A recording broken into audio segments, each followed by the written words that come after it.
Welcome to AKB Guidance. Today our topic is factors, forces, processes influencing Earth's surfaces. So today the Earth what we are seeing has undergone many of the changes and has formed the Earth to which we are seeing today. So first let's discuss the minor factors which influence the formation of Earth. Then we'll go in detail about the major factors. That is the main topic of our today's lecture. And first we'll see what are the minor factors that affected the formation of Earth. So minor factors. This lecture may take long, but you should patiently watch this video to get your doubts clarified. So what are the minor factors? The first minor factor is density. We know that Earth is classified into number of layers and each layer has different density which helps in formation of the slopes, the reliefs on the earth surfaces. Like I can say, in we can take the case of volcanoes. Here, volcano. What does volcano do is the plate which is having higher density will get subducted, and the plate which is having lower density will float on the density having higher. So the next minor factor is friability. That means ability of rock to crumble easily, break easily, ability of rock to break easily. And the next is hardness of rock.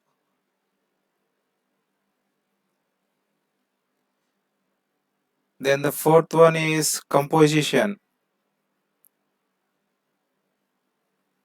The what is a layer composed of, like iron, fer and silicon. Different kinds of metals and minerals are composed, which forms a minor factor for influencing the Earth's formation. Next is permeability.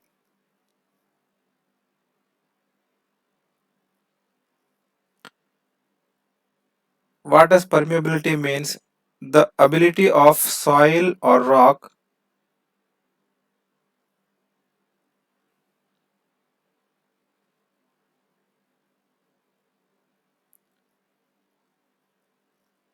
which allows water to sink in it. This is permeability. And the other is porosity. Porosity is nothing but a kind of a rock which has small holes on it. This is called porosity. That means it is porous. And the next minor factor is folds. This will discuss in detail. And the other is faults. This also will discuss in detail later. And the other granular size,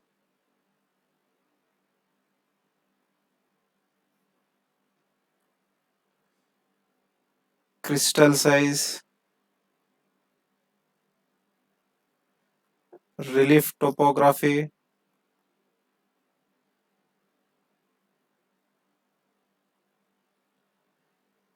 and stage. That means different kind of stages it has undergone. And climate is also a factor. Majorly climate affects in breakdown of rocks, and of course time. time is the major factor because the earth has undergone different kind of changes since billions of years and has formed into the shape which we are seeing today. So these are the some of minor factors which affected or influenced the formation of earth. So now what we are going to do is we'll see the major factors which affected the formation of earth and major factors.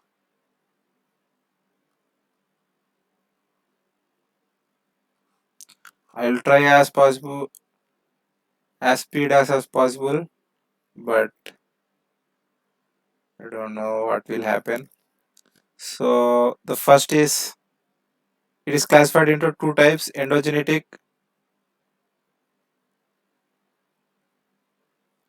and exogenetic. We'll discuss each and every topic in detail, but you should be in patience.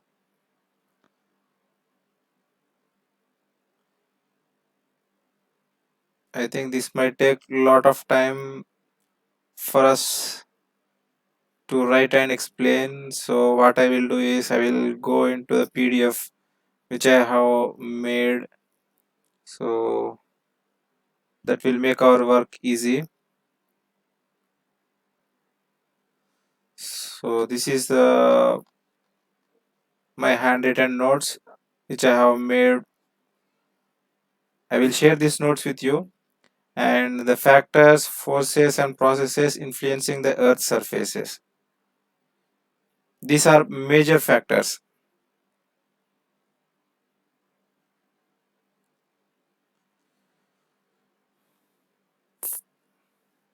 The first is the endogenetic and the second is the exogenetic. Let's say endogenetic first. Endogenetic is roughly classified into diastrophic and sudden forces. And in diastrophic, it is classified as epirogenetic and orogenetic. Sudden forces are volcanic forces and earthquakes. And epirogenetic is also classified into two kinds: emergence and submergence. This orogenetic force is classified as two types: tensional and compressional. Tensional force is also further classified as faulting and cracking, and compressional is classified into crustal bending and folding. Don't worry, guys, we'll discuss each and every topic in detail. And now the exogenous forces is classified into weathering and gradation.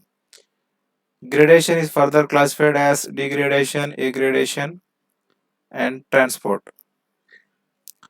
So what we'll do is we'll discuss each the topic which I have shown in a flow chart. Each topic will take in separate and we'll discuss in little detail.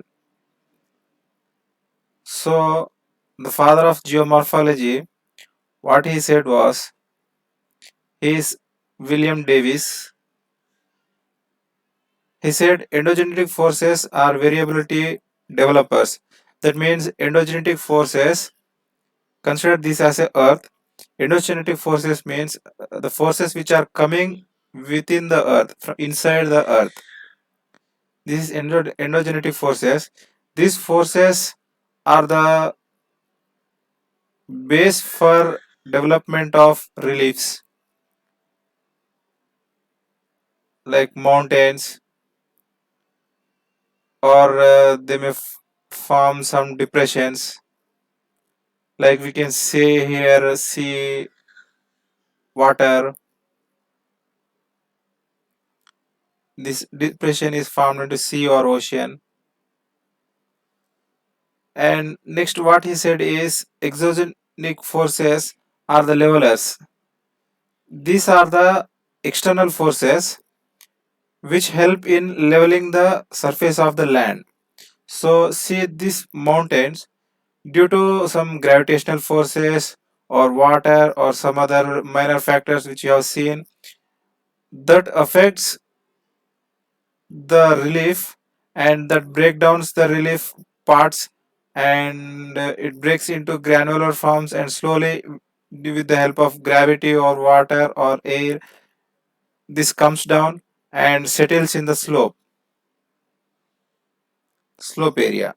So this is exogenetic forces forms as levelers, which helps in leveling the earth's surface.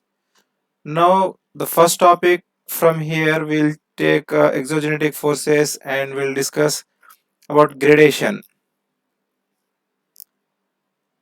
Gradation is a continuous leveling process which therefore include two types. It is a leveling process which I have said here. It is a leveling process which helps in making land surface,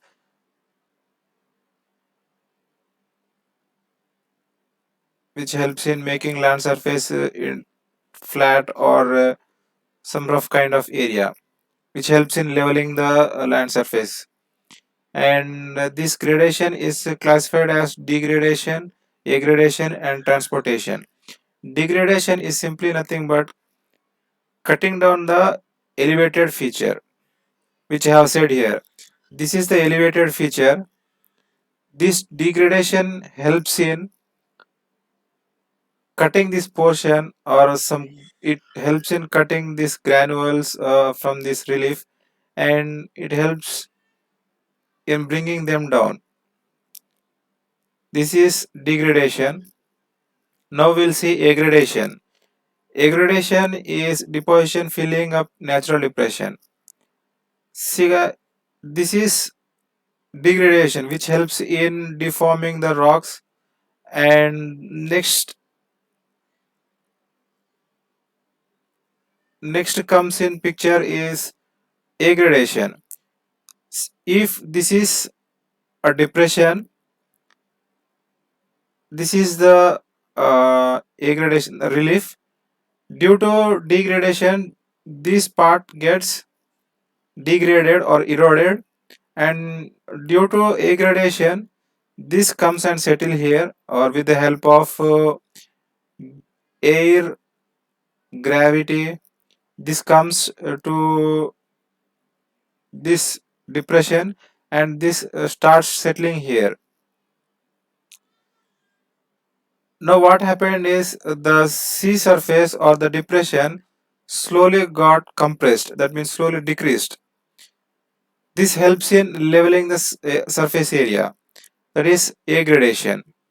Now we'll see what is transportation, that I have discussed here. This air or gravity plays as a role of transportation, which helps in transporting this degraded material to aggraded area. This is helps in transporting. So this is called transportation. Now we have seen what is gradation, and gradation classified into degradation, aggradation, and transportation. I hope till now you have got everything. And next we'll see gradation is carried out by five different agents, that is running water, glaciers, wind, sea waves, and underground water. This we also call as transporters, which helps in transporting the degraded materials. And then next comes weathering. Weathering is basically a mechanical disintegration process, or it may be chemical decomposition. See, this is a relief. This is the relief due to mechanical forces like what we have discussed here. These are winds, water, or some anthropogenic also.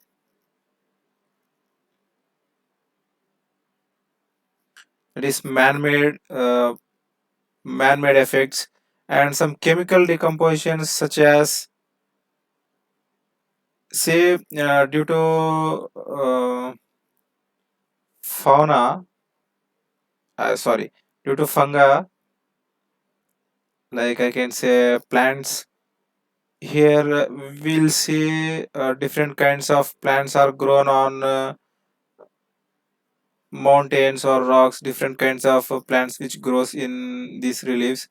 So what these plants do is they start growing their roots deep inside this mountain or this rock, due to which the rock gets weakened and the roots get seeped into the rock, and the rocks get weakened and starts breaking. So this acts as a chemical, sorry, not, this is not chemical, this is mechanical, not chemical, this is mechanical. So we'll talk now about the chemical. Chemical is I can say salts. Rock contains salts or water contains salts, which this is affected by temperature.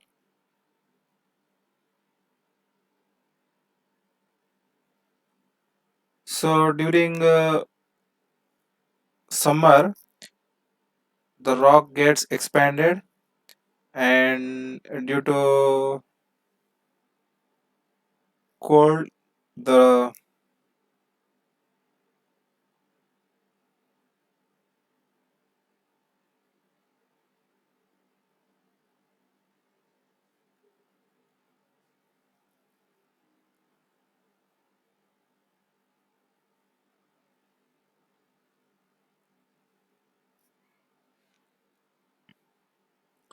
now we'll see chemical decomposition. Chemical decomposition is nothing but, I can say, rusting. That is, rock contains ferrous metals,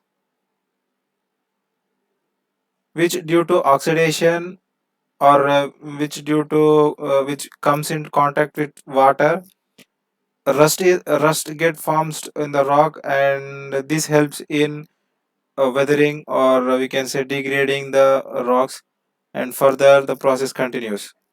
So other like weather and climate also plays a role, which I have discussed here. So we'll see a example for climate and weather. See, let us consider a rock.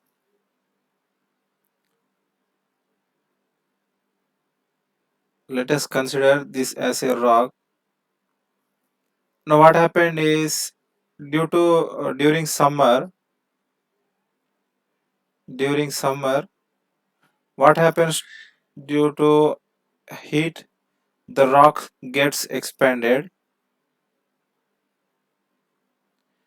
and when it comes to winter,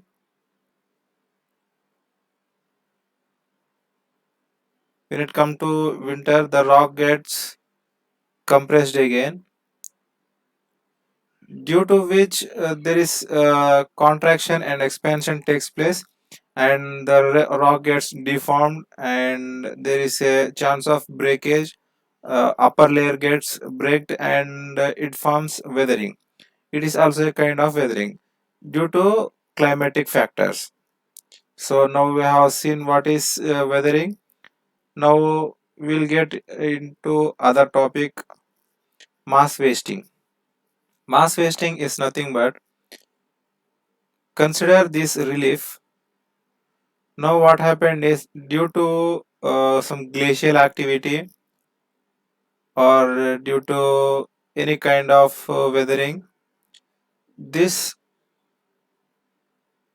rock gets breaks into granules, and with the help of gravity, this comes to the surface. So this is coming down with the help of gravity, and here not only comes one single part, but it brings many small pieces with it. So this is called mass, and which brings down is called wasting. So we'll see what they have given definition. Gravity transforms of broken rock materials. This process is distinguished largely on basis of texture of mass wasting material. See, this is the important point. You have to make a note of it. Weathering is not prerequisite for mass movement, though it aids help mass movement. So what he is saying is weathering. Now earlier we have seen what is weathering. So weathering is not a prerequisite, that is not required for mass wasting, but it helps in making the process speed. So it makes the process very easy for mass wasting. So next, mass movements are very active over weathered slope rather than unweathered slope. This is the point which we have discussed now. Very active. That means they come rapidly down to the slopes. Flow. Flow is classified into creep, solidification, and avalanche, and slide slumps. These are what we have discussed here. If the rock slowly creeps down, we call it as creep. And when it gets avalanche, means when ice particles brings the rock materials or the particles with it, granules with it, then it called as avalanches. And uh, due to some anthropogenic causes, the land gets slided, so that we call as a landslide. So these are, we can say, these examples comes from here. So next we'll go to diastrophic. What is diastrophic? Diastrophism, it is a slow process.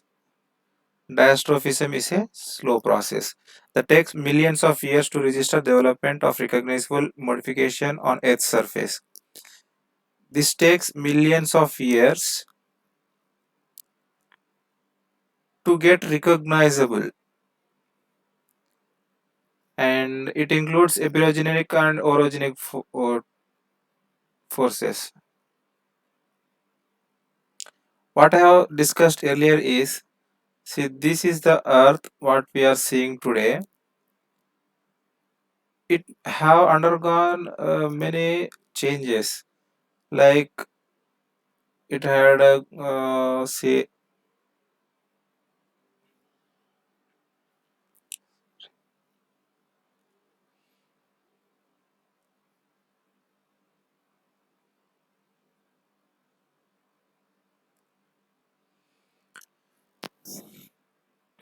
it includes epigenetic and orogenic forces.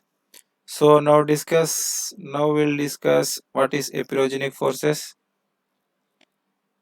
And see, we have classified epiros one and orogenic other part.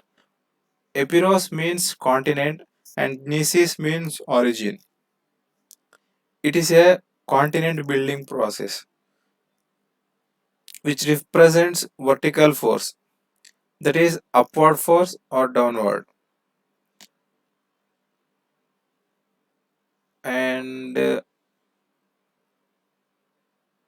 we have seen that epirogenic is classified into two types, that is upward movement and downward movement. So upward upliftment of whole continent or part of it, that is called emergence. See, due to some forces, the part of earth gets uplifted. This you consider land, and this continent, and this is also continent. So this part gets uplifted due to, let us consider compression. Due to compression, this part gets uplifted. So the upliftment of whole part of continent or part of it is called upward movement, or here it is emerged as a fold mountain, so we call it as emergence. Simply we call it as emergence. And downward movement or submergence. Downward movement is, let us consider this is a continent, full of continent. Due to some tensional forces or divergent forces, this gets breakdown, and this breakdown part sinks down. Wait.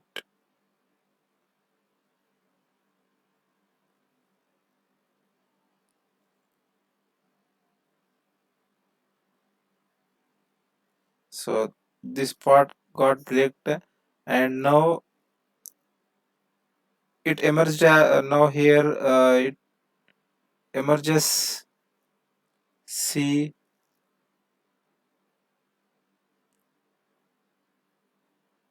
water forms here, and sea emerges here. Sorry. Land is submerged here. Or we can consider other example. Now, recent example we'll take. Due to climate change, the glaciers are getting melted, and we are seeing the continent are getting submerged with water, or some islands have diminished due to the flow of water, that may increase of water. So this is called submergence. This land gets submerged under the water. So this is the submergence. Now we'll see what is the orogenic force. We'll quickly finish because it's getting very late. Orogenic force. Oro means mountains and gnesis means origin. It represents horizontal force and facilitate vertical elevated feature. See what we have discussed here. It is a horizontal force. Let us consider this as a continent, and due to compressional forces, what happens here is, if consider this as a weak zone, then from here a kind of fold generates and it forms into a fold mountain. So this is a vertical force acting here, and it is forming an elevated feature. This is the elevated feature. So this is the horizontal force acting here, and the landform gets elevated. So this is the orogenic force. And horizontal force is also called tangential force. It is distinguished as tensional and compressional. What I have discussed, this is the compressional. Tensional is quite opposite, to opposite sides. We'll discuss in detail. So tensional force, it operates in opposite direction, also called divergent forces. What I have discussed earlier, it creates rupture, crack, fracture, and faults. So let us consider this is a continent, and sorry, this is the continent. This is the stage 1. This is the continent, and in stage 2 what happens is, due to some kind of cracks or some kind of weak zone here, and due to the tensional force acting here, tensional force acting here, this get diverged, and what forms here is, later it forms as this, and water gets filled in this area, and it forms as lake or sea, etc. Water filled with this. So this creates rupture into the land surface, or and it forms cracks, fractures, and faults. This is called a fault. And next we'll discuss the compressional force. Compressional force operates face to face. That means in same direction. It also called as convergent force. Causes crustal bending, leading to formation of folds and crustal wrapping, which I have discussed earlier. I think you may understand this easily. So next we'll go to the crustal bending. Crustal bending results into formation of plateaus. Example is the Tibetan Plateau has been formed due to bending of Eurasian Plateau, and it affects large scale area. There is nothing more in this topic. You can easily understand it, and we'll discuss what is folding. Waves, waves like bends are formed in crustal rocks due to tangential compressive force. Say this is the continent. Let us consider this is the continent, and due to compressional force acting on two limbs, these are called limbs. These are called limbs. On both the sides of limbs, compressional force is acting here, and due to which this gets compressed, and it forms in a curve. It forms into a curve. So this is what they are explaining, and this in a longer period of time forms into a wave. So wave-like bends are formed in the crustal rocks due to tangential compressive force. So the plane which bisects the axis between two limbs is called axis of fold or axial plane. So this is called axis or axial plane. Exactly in the center of the plane is called axial plane. And now we'll discuss what is anticlines and what is the syncline. I hope you are getting till now what we have discussed, and we'll see what is anticline and what is syncline. It is easy, not so difficult to understand. And see, let us consider this as a fold mountain. So what happened here is this upper part is called anticline and this lower part is called syncline. As simple as that. So see, upfold rock beds. This is upper upfold. Upfold rock beds is called anticlines. When the slopes of both limbs of an anticline are uniform, it is symmetrical anticline. And when slopes are unequal, it is called asymmetrical anticline. That means if the slope is equal, then it is called symmetrical. If the slope is not equal, then it is called asymmetrical. As simple as that. And synclines. Synclines are downfolded rock beds. That means if we consider this is called syncline. And now what? Now we'll see what is antisynclinorium. Antisynclinorium. This is nothing but I think I had a graph of. See, many anticlines and synclines are formed into another anticline and syncline, that is bigger anticline and syncline. This is called antisynclinorium. Did you get this? And the best example for this is Blue Ridge of Anticlinorium in Virginia. And synclinorium, this is the anticlinorium and this is synclinorium. And the synclinorium is the best example, Kathmandu Valley. Next, we'll discuss types of folds. Folds are generally classified as different kinds. and we'll discuss some major kinds of folds here.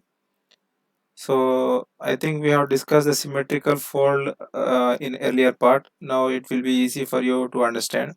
Similar uniform angle axial plane is vertical. See, by this figure you will get all the kinds of folds as into clear picture. This is the axis plane which divides two planes into half, and uniform angles. This angle and this angle is same. This is called symmetrical, and asymmetrical is this is the plane axis. Here we are having a angle and here we are having B angle. That means both are different angles. That is called anti-symmetrical, asymmetrical. So the best example for symmetrical folds are Western Cordillera. Now I think you are getting doubt about what is Cordillera. Cordillera is a simple term, that is a chain of mountains, which I have explained here. This is the chain of North American and South American mountains, or we can consider our Himalayan mountains as Cordillera. So this is the Andean Cordillera of South America and Western Cordillera of North America. Asymmetrical folds. Axial planes is inclined or inclined different angles, which we have discussed here. So I think you understood what is asymmetrical fold, and examples are Himalayan Cordillera and Alpine Cordillera. Then monoclinal folds. One limb inclines with a regular slope while the other limb inclines with a right angle. See, consider this is one limb. Sorry, let me draw for you again. See, this is the regular angle and this makes a 90 degrees angle. So this is the 90 degrees angle. That is what called as monoclinal folds. Example, Colorado Plateau and isoclinal folds. The next type is the isoclinal folds. Both the limbs of the fold becomes parallel but not horizontal. See, both the will get into the figure so you can get it easily. Both the limbs are in parallel but not exactly horizontal. Okay, this is called isoclinal folds. Example, Himachal range and of Himalayan Cordillera, and recumbent folds. Fold becomes parallel as well as horizontal. See, fold becomes parallel as well as horizontal. See, this became parallel as well as it is in a horizontal direction. That is called recumbent folds. Example, Dinaric Alps of South Europe and Darjeeling Hills, and overturned folds. Overturned folds is nothing but we'll see folds are overturned too much. Sorry, folds overturned too much. So that is called as overturned folds, or we can say like this. You can see here the fold gets overturned. So one limb of the fold is thrust upon the another fold. Limbs are seldom horizontal. They are not rarely horizontal, but one limb will put more pressure on the other limb, and which passes through the other limb. So this is the overturned folds, and next is the napis. It is defined as broken fold that is developed when a inducted compressional stress surpasses ductile characteristics of rock resulting into breaking. This is simple. See, we have example also. This is the Nanga Parbat area and this is the Namcha Badwa. What happens here is, consider this as a fold due to extreme compressional force. Here we will see a breakage. Here there will be a breakage and it forms into nappies. So this is called nappies. And the other is the fan folds. Fan folds is comprised of antisynclinorium and synclinorium. This is nothing but what we have seen earlier, and the entire part of antisynclinorium and synclinorium is called fan folds. And Chevan folds, Chevan, Chevan fold. Chevan fold is nothing but more structurally regulated. That means it may have a regular structure like this what we are seeing here.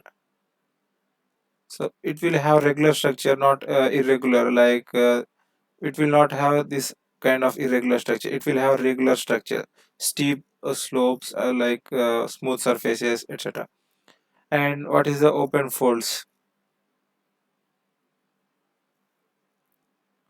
Open fold, angle between two limbs of the fold is more than 90 degrees and less than 180 degrees. See here, this is the fold and the angle between them is greater than 90 and less than 180.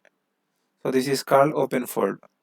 And closed fold is angle between two limbs fold is acute angle, that is less than 90 degrees, less than 90 degrees, that is the closed fold. Now we'll get into faulting.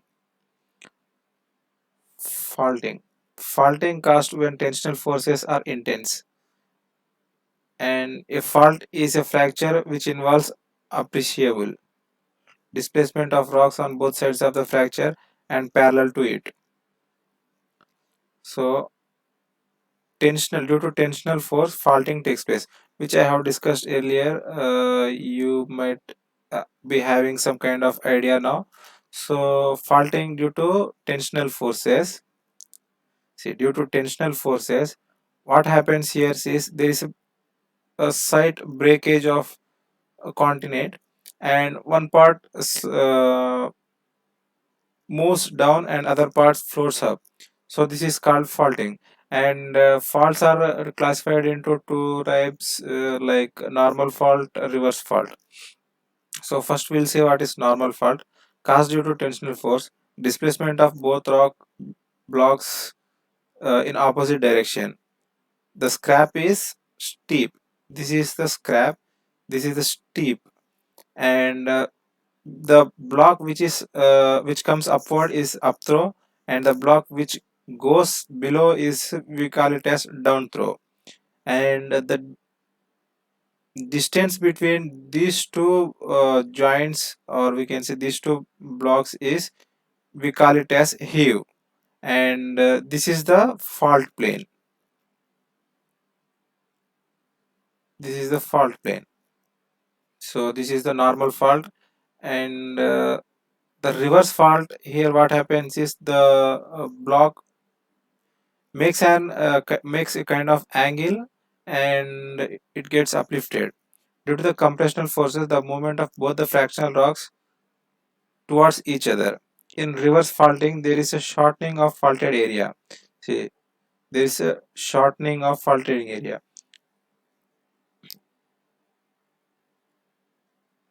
Here, due to compressional force, due to compressional force. So mainly this is acts on compressional force, due to compressional force. And transform fault, we can say two blocks get transformed in opposite direction. This is called transform fault.